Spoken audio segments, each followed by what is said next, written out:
मुझे आशा है आप सभी अच्छे और प्रसन्न होंगे। चलिए आज हम पढ़ते हैं पाठ 6 शब्द निर्माण करते हैं। शब्द निर्माण, उपसर्ग, प्रत्यय एवं समास करते हैं इस पाठ की शुरुआत। ठीक है, सबसे पहले पढ़ते हैं हम उपसर्ग। उपसर्ग किसे कहते हैं?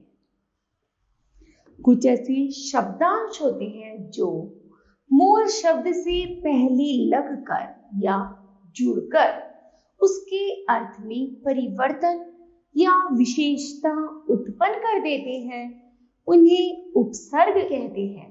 जैसे सुपुत्र, सु जमा पुत्र अर्थात सुपुत्र।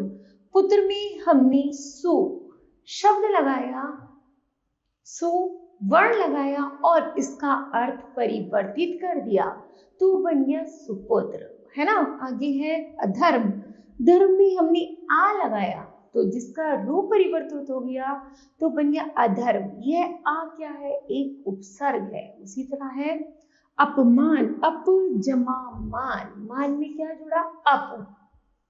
एक नया शब्द बना अपमान। उसी तरह है बेईमान, ईमान में बे जोड़ा तो शब्द बनता है बेईमान। अर्थात उपयुक्त सभी शब्दों को दो शब्दांशों से जुड़कर बने हैं, जैसे सु, आम, अप, बे। क्रमशः पुत्र, धर्म, मान, ईमान में जुड़कर अर्थ में परिवर्तन आ गया है। ऐसे शब्दांश को उपसर्ग कहते हैं। ठीक है, जानते हैं इसी परिभाषा के माध्यम से। ऐसी शब्दांश जो किसी मूल भाषा से पहले जुड़कर उस शब्द के अर्थ में परिवर्तन कर देते हैं, उन्हें उपसर्ग कहते हैं। ठीक है, ठीक है, आगे बढ़ते हैं। उपसर्ग शब्द उप और सर्ग के योग से बना है। उप का अर्थ है निकट और सर्ग का अर्थ है सृष्टि करना, अर्थात निकट बैठकर नया शब्द का निर्माण करना ही क्या कहलाता है? उपसर्ग कहलाता है। उपसर्ग के भेद। उपसर्ग के हिंदी में 4 प्रकार के उपसर्ग प्रयोग में लाए जाते हैं। नंबर 1 संस्कृत के उपसर्ग, उर्दू के उपसर्ग, हिंदी के उपसर्ग और संस्कृत के उपसर्ग या अव्यय। ठीक है, चलिए पहले हम पढ़ते हैं संस्कृत के उपसर्ग। उपसर्ग है हमारे पास आ का अर्थ होता है नहीं या अभाव। शब्द बनता है अजर, अमर, अजर, अधर्म। आगे है अन का अर्थ होता है नहीं या अभाव। शब्द बना इसे आ से अनादर, अनावश्यक, अनर्थ। अति का अर्थ है अधिक। शब्द बनता है अत्यधिक, अत्यंत, अत्याचार या अतिशय। अधि का अर्थ है ऊपर या श्रेष्ठ। शब्द बनता है अधिकृत, अधिनायक, अधिपति। ठीक है, फिर है अनु का अर्थ होता है पीछे या समान। शब्द बना अनुक्रम, अनुज या अनुकरण। फिर है अप का अर्थ है बुरा या हीन। शब्द बनता है अपयश, अपमान, अपहरण। आगे है अभी का अर्थ है सामने और। शब्द बनता है अभिमत, अभिमान, अभिशाप। ठीक है, आगे है अव का अर्थ होता है बुरा या हीन। शब्द बनता है अवगुण, अवनति या अवतरण। आ का शब्द है तक या रहित। शब्द बनता है आचरण, आजन, आमरण। फिर है उत का अर्थ है श्रेष्ठ और शब्द बनता है उत्थान, उत्पन्न, उत्कंठा या फिर उत्पन्न, उत्तम। आगे है उप का अर्थ है पास या समान। शब्द बनता है उपग्रह, उपदेश, उपसचिव, उपमंत्री। फिर है दुर का अर्थ है बुरा या कठिन। शब्द बनता है दुर्बल, दुर्जन, दुष्कर, दुस्साहस। फिर है नी का अर्थ है नीचे या निषेध। शब्द बनता है निवास, निदान या निबंध। निर का अर्थ है बिना। शब्द बनता है निर्मल, निर्धन, निर्जन और निर्दय। निस का अर्थ है नहीं या रहित। शब्द बनता है निसंदेह, निसंतान, निष्पाप आदि। फिर है परा, परा करते विपरीत या अनादर। शब्द बनता है पराजय, पराधीन, पराकाष्ठा। फिर है परि, परि का अर्थ है आसपास या चारों ओर। शब्द बनता है परिवर्तन, परिचय, परिक्रमा। फिर है प्र, प्र का अर्थ है अधिक या आगे। शब्द बनता है प्रचार, प्रयोग, प्रगति। फिर है वी का अर्थ है भिन्न या विशेष। शब्द बनता है विजय, विनाश, विवाद। फिर है सु का अर्थ है अच्छा या साथ। शब्द बनता है सुपुत्र, सुविचार, सुगम। फिर है स्व का अर्थ है अपना और शब्द बनता है स्वतंत्र, स्वदेश, स्वराज। ठीक है, आगे है हिंदी के उपसर्ग। हिंदी के उपसर्ग जैसे अध का होता है आधा। शब्द बना अधकिला, अधमरा, अधपका। अन का है नहीं या अभाव से बना अनमोल, अनजान, अनपढ़, अनचाहा। उनका है एक काम। शब्द बनते हैं 19, 29, 39, 59, 49। फिर कु का अर्थ होता है बुरा। शब्द बनता है कुपुत्र, कुविचार, कुमार, कुख्यात। चो का अर्थ है चार। शब्द बनता है चौराहा, चौमासा, चौपाया। आगे दू का अर्थ है बुरा। शब्द बनता है दुबला, दुस्साहस, दुस्साध्य। नी का अर्थ है बिना या रहित। शब्द बनता है निकम्मा, निडर, निठल्ला।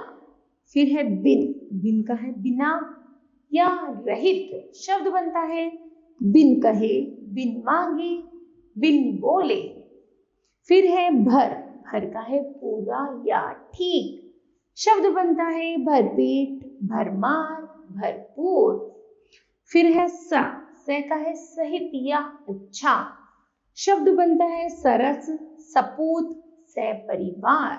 ठीक है, आगे है अरबी फारसी के उपसर्ग।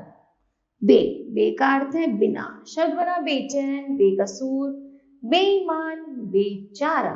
ठीक है, आगे है बा का है सहित। शब्द है बाकायदा, बाअदब, बाइज्जत। बद का अर्थ है बुरा। शब्द बना बदमिजाज, बदसूरत, बदनाम, बदकिस्मत।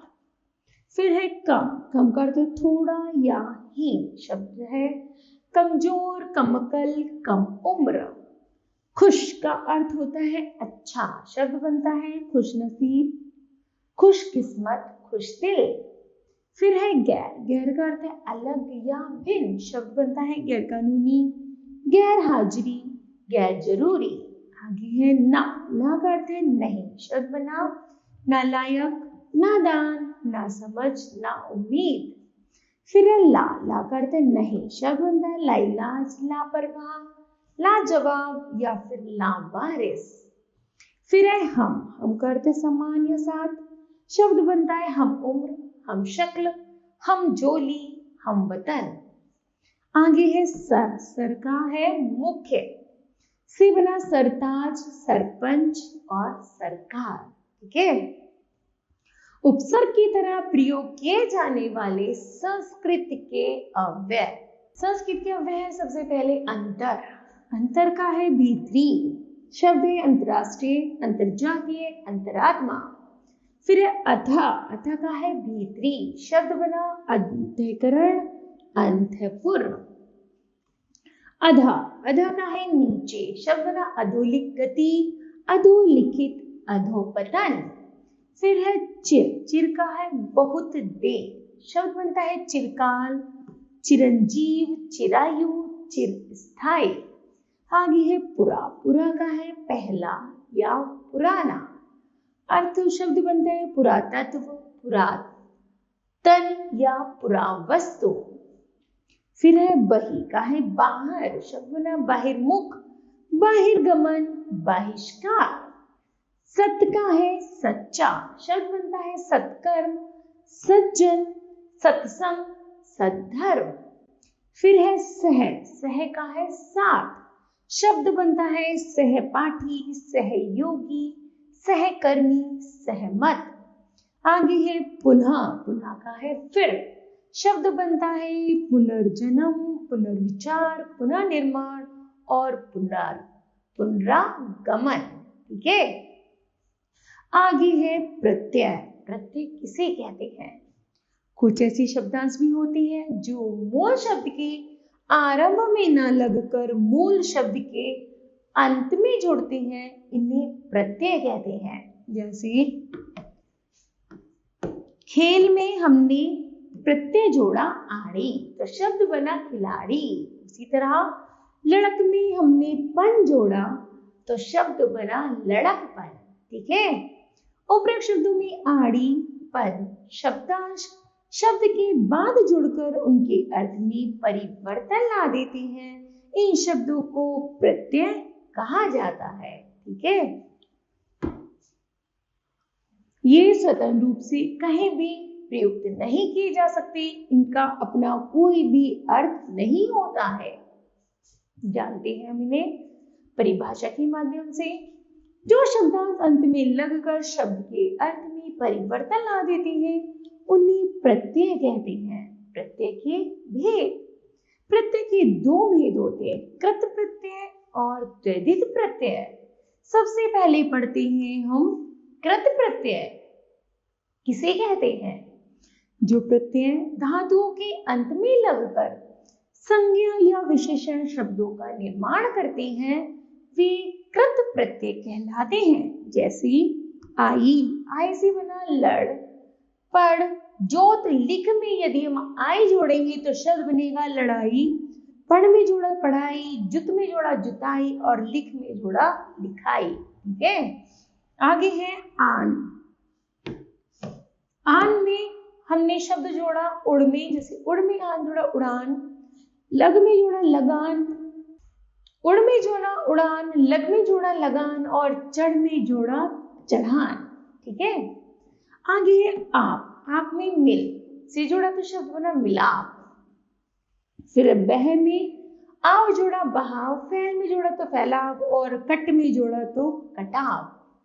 फिर है लिख, लिख में आवट जोड़ा तो लिखावट, दिख में जोड़ा तो दिखावट, मिल में जोड़ा तो मिलावट, थक में जोड़ा तो थकावट। आगे है आवा, छल के साथ आवा जोड़ेंगे तो बनेगा छलावा, दिख के साथ आवा तो दिखावा, बुला के साथ आवा तो बुलावा। ठीक। आगे है घबरा, घबरा में आहट जोड़ा तो घबराहट, चिल्ला में जोड़ा चिकलाहट और चिकना में जोड़ा तो चिकनाहट। उसी तरह है ई, बोल में ई जोड़ा तो बोली, हंसी में ई जोड़ा तो हंसी, चल में ना जोड़ा तो चलन और लेन में तो लेन और दे में देन। फिर है अक्कड़, भूल में अक्कड़ जोड़ा तो भुलक्कड़, पी में जोड़ा तो पियक्कड़ और घूम में जोड़ा तो घुमक्कड़। आगे है आऊ,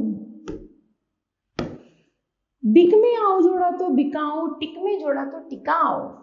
या, घट में या जोड़ा तो घटिया, बड़ में या जोड़ा तो बढ़िया।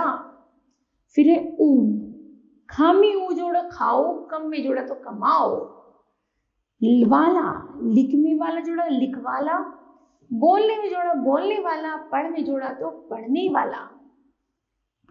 पालन में हार जोड़ा तो पालनहारा, होन में हार जोड़ा तो होनहारा। बीच में ओना जोड़ा बिछोना, खेल में ओना जोड़ा तो खिलौना। फिर है कट में होती जोड़ा तो कटौती, चुन में जोड़ा तो चुनौती। पी में घेर में आ जोड़ा तो घेरा, छत में आ जोड़ा तो छा में आ जोड़ा तो छाया। फिर है पी, पी में आ जोड़ा तो प्यासा, समझ में ओता जोड़ा तो समझौता, क्रिय में तव्य जोड़ा तो कर्तव्य, खेल में आड़ी जोड़ेंगे तो खिलाड़ी, तैर में आंख जोड़ेंगे तो तैराक। ठीक है। उसी तरह बच्चों यह कृत प्रत्यय कहलाते हैं। अब हम पढ़ते हैं त्रिदित प्रत्यय। जो प्रत्यय संज्ञा, सर्वनाम या विशेषण के अंत में लगकर नए शब्दों की रचना करते हैं वे त्रिदित प्रत्यय कहलाते हैं। जैसे इक में इतिहास जोड़ा तो ऐतिहासिक, दिन में एक जोड़ा तो दैनिक और मास में एक जोड़ा तो मासिक। उसी तरह है भला में आई भलाई, चतुर में चतुराई, पंडित का पंडिताई और बुरा का बुराई। गर्म में ई जोड़ा तो गर्मी, खेत में जोड़ा तो खेती और नरम में जोड़ा तो नरमी। प्रभु में ता जोड़ा तो प्रभुता, गुरु में जोड़ा तो गुरुता और सरल में जोड़ा तो सरलता। बूढ़ा में आपा जोड़ा तो बुढ़ापा, मोटे में आपा जोड़ा तो मोटापा, पूजा में आपा जोड़ा तो पूजापा। फिर है मीठा में आस जोड़ा तो मिठास, खट्टा में आस जोड़ा तो खटास। फिर है बच्चा, बच्चा में पन जोड़ा बच्चापन, पीला में जोड़ा तो पीलापन और अपने में जोड़ा तो अपनापन। त्वय, मनुष्य में त्वय जोड़ा तो मनुष्यत्व, पशु में जोड़ा तो पशुत्व और अपने में जोड़ा तो अपनत्व। चांद में नी जोड़ा तो चांदनी, नथ में जोड़ा तो नथनी। गुरु में इमा जोड़ा तो गुरीमा, महा में जोड़ा तो महिमा, लघु में जोड़ा तो लघु मिया, लघीमा। आगे है लोहा में आर जोड़ा तो लोहार, सोना में आर जोड़ा तो सुनार। फिर है रसोई, रसोई में इया जोड़ा तो रसोईया, दुख में जोड़ा तो दुखिया और सुख में जोड़ा तो सुखिया। फिर है गाड़ी, गाड़ी में गाड़ी वाला, घर में घर वाला, सब्जी से सब्जी वाला। आगे है पत्रकार, पत्रकार, साहित्यकार और रचनाकार। मामा से एरा जोड़ा तो बना ममीरा, चाचा से चचेरा और फूफा से फुफेरा। फिर आनंद में इत जोड़ेंगे तो क्या बनेगा आनंदित, हर्ष में इत जोड़ा हर्षित, दुख में इत जोड़ा तो दुखित। भारत में ये जोड़ा तो भारतीय, राष्ट्र में ये जोड़ा तो राष्ट्रीय, जाति में जोड़ा तो जातीय। फिर रंग में इन जोड़ा तो रंगीन, कुल में जोड़ा कुलीन और प्राचीन में जोड़ा तो प्राचीन। आगे है कठिन में तम जोड़तर जोड़ा तो कठिनतर, सरल में जोड़ा तो सरलतर और मृदु में जोड़ा तो मृदुतर। अधिक में तम जोड़ा तो अधिकतम, न्यून में तम तो न्यूनतम, उच्च में तम तो उच्चतम। फिर है जल में मैं तो जल में, दुख में मैं तो दुख में और दया में मैं तो दया में। ज्ञान में वान तो ज्ञानवान, दया में वान तो दयावान, धन में वान तो धनवान। श्री में जोड़ेंगे श्रीमती, बुद्धि में जोड़ेंगे बुद्धिमती, आशा में जोड़ेंगे आशाजनक, चिंता में जोड़ेंगे चिंताजनक, सुविधा में जोड़ेंगे तो सुविधाजनक। फिर ध्यान से जोड़ा तो ध्यान पूर्वक, नियम में जोड़ा तो नियम पूर्वक। चमक में इला चमकीला, रस में इला तो रसीला और बर्फ में जमा तो बर्फीला। झगड़ा का है झगड़ालू, दया से आलू जोड़ा तो दयालु। पंडित में आयन लगाएंगे तो शब्द बनेगा पंडितायन, लाला में आयन जोड़ा तो ललायन और बाबू में जोड़ा तो बुबुआयन। फिर देवन में आनी जोड़ा देवरानी, जेठ में जोड़ा तो जेठानी और सेठ में जोड़ा तो सेठानी। ठीक है बच्चों। उसके बाद है कुछ उर्दू, अरबी, फारसी के त्रिदित प्रत्यय। जैसे आना का बना सालाना, रोजाना, मद से बना अक्लमंद, जरूरतमंद, ईयत से बना इंसानियत, हैवानियत, दान से बना कूड़ेदान, कलमदान या रोशनदान, खोर से बना रिश्वतखोर, आदमखोर, साज से बना घड़ी साज, जा साज और जिल्द साज, नाक से बना खतरनाक, शर्मनाक और खौफनाक, दार से बना जमींदार, दुकानदार और हिस्सेदार, दानी से बना चूहेदानी, मच्छरदानी, पोश से बना मेजपोश और तखतपोश, घर से बना जादूगर या बाजीगर। आगे है दो प्रत्ययों का एक साथ प्रयोग। जैसे ब्याह में आलू और ता जोड़ेंगे तो शब्द बनेगा दयालुता। राष्ट्र में इया और ता जोड़ेंगे तो शब्द बनेगा राष्ट्रीयता।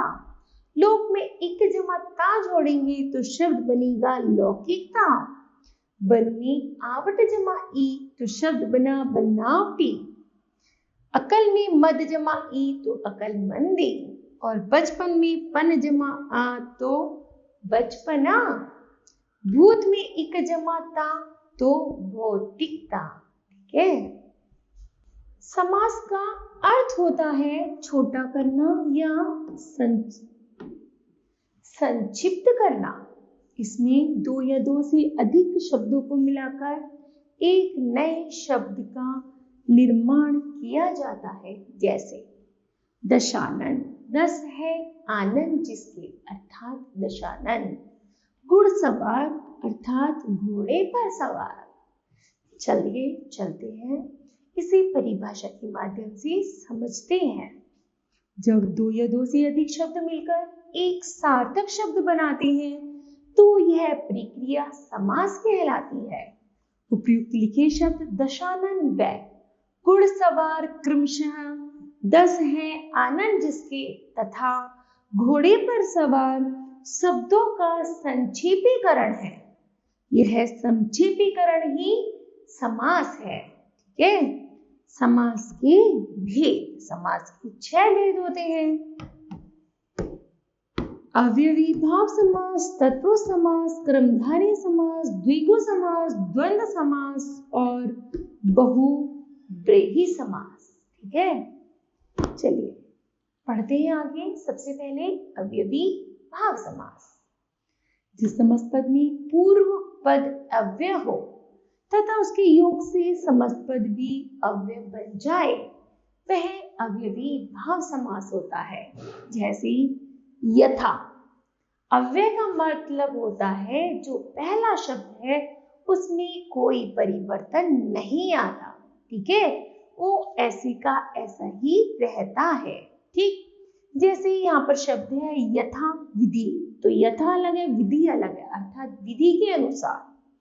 यथा संभव, जैसा संभव हो। आमरण, आमरण तक। प्रतिमास, हर मास। हाथों हाथ, हाथ ही हाथ में। लाजवाब, जिसका जवाब न हो। अनजाने, बिना जाने बिना। भर पेट, पेट भर कर। रातों रात, रात ही रात में। बेखटके, खटके बिना। बेकाम, काम के बिना। ठीक है। आगे है तत्पुरुष समास।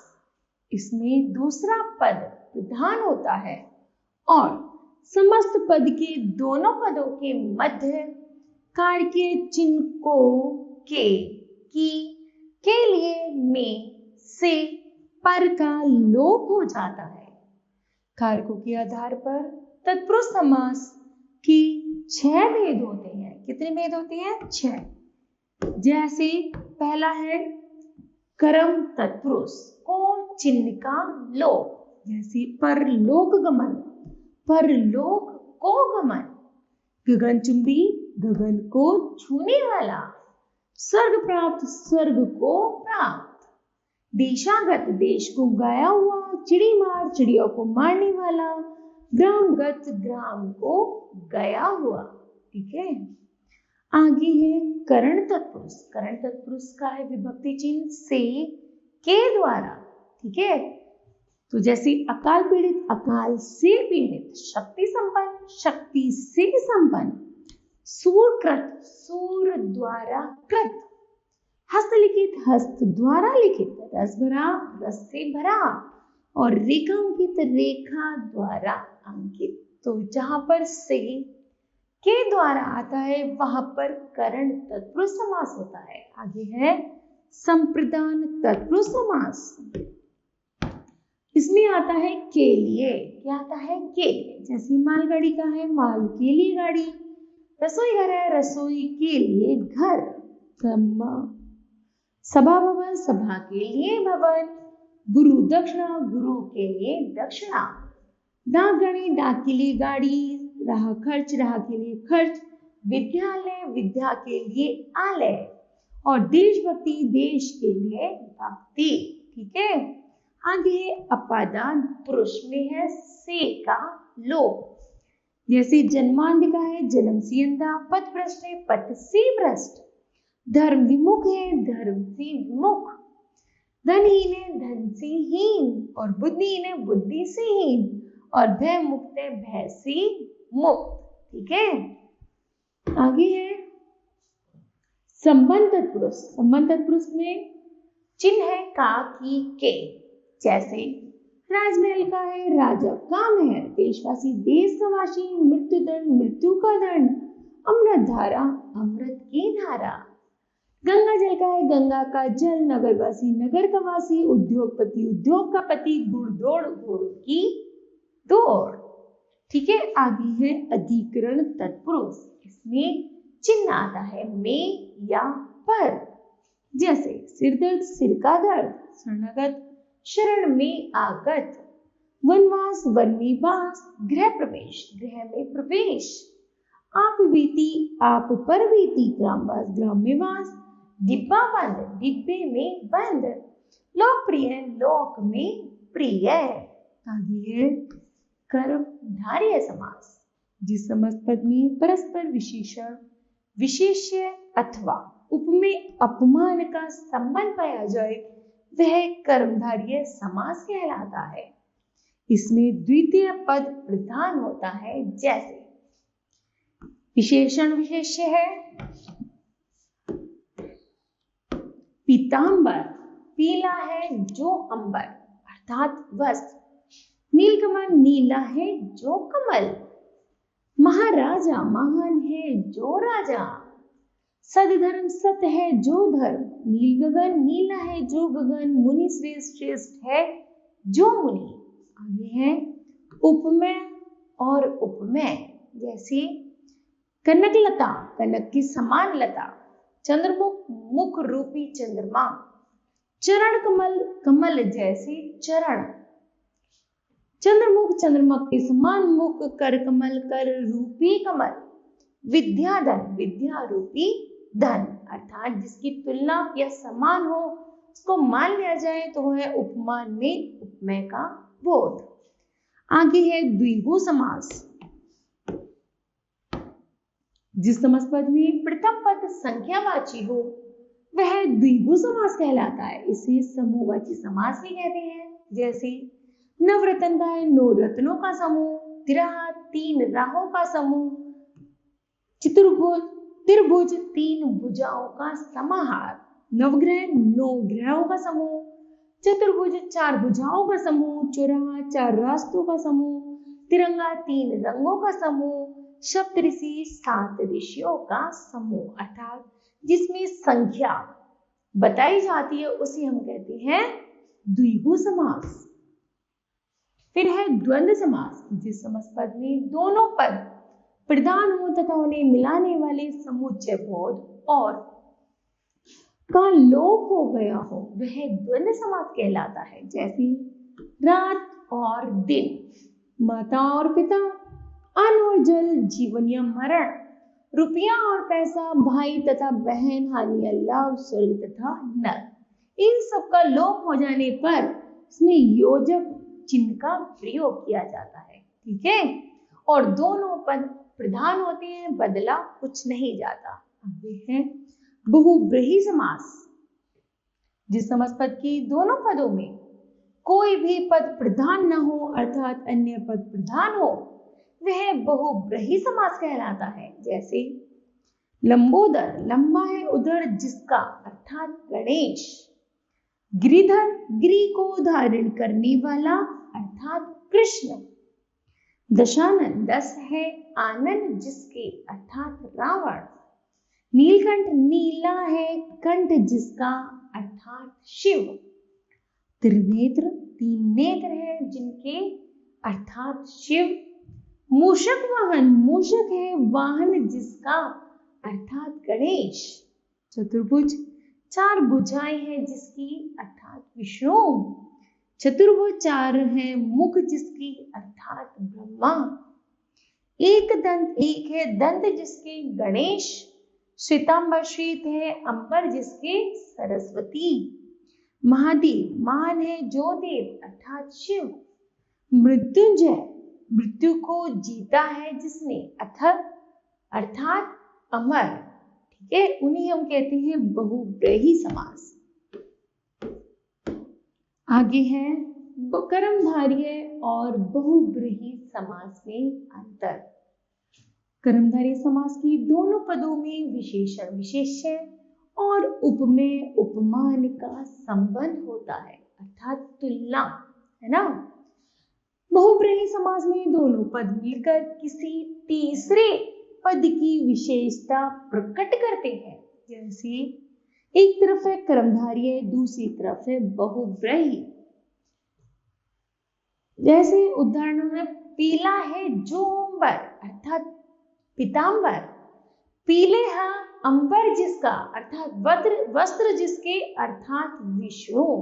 यहाँ पर तीसरे के लिए बात कही जा रही है तो बहुब्रीहि समास है, और जहां पर केवल तुलना की जा रही है कि उसके कपड़े अंबर के समान हैं, है ना, तो यहाँ पर हो गया कर्मधारय समास। उसी तरह है दशानन 10 मुखों वाला, उसके मुख की तुलना की गई है, वह उसके जो मुंह है ना वो 10 मुंह वाला है, दशानन है।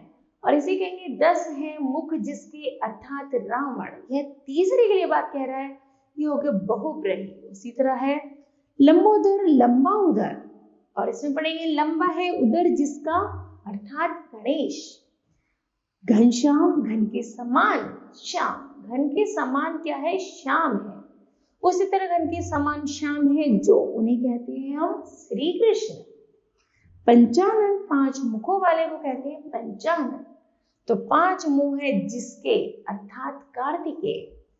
नीलकंठ, नीला है गला जिसका, उसका गला जो है वो नील के समान है अर्थात नीलकंठ। नील है कंठ जिसका अर्थात शिव।